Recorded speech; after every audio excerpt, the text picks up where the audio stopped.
Imagine being a clinician trying to treat a patient, but their care records are missing, delayed, or buried in paper files. That's still the reality in a large number of NHS trusts today. Across the NHS, more than 100 million paper records are still being stored on site, often in prime clinical space. That's the equivalent of 10,000 hospital beds being taken up by paperwork. Whether you're trying to scan documents or you're trying to pull information from already digital information, the quality of the data is key. And then how you use and bring insight to that data makes all the difference.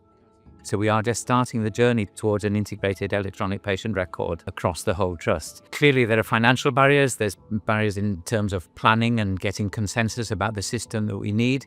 We have a particular issue, I guess, in South Yorkshire, which is where we're based, in that we have a number of foundation trusts close to us, Sheffield, Barnsley, Rotherham. And so we need to make sure that the system that we implement is somehow useful for patients who are referred between trusts. Other difficulties, of course, are getting clinical buy-in, making sure that we can make that transition from our present systems, paper systems and digital systems, through into the electronic patient record as seamlessly as possible. It's really important to embed what we're trying to achieve across the team so they buy into the bigger picture. It's a big change going from having a bit of physical paper in your hand that you can write on, you touch, see, feel, and then having it delivered electronically.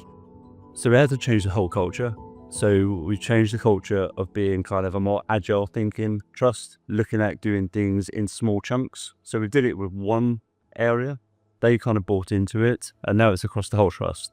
Different trusts are at different stages in their journey, but Restore are able to support no matter where they are. So if you're a bit more in the paper world, then there's probably more work to do in the preparation for you to go digital.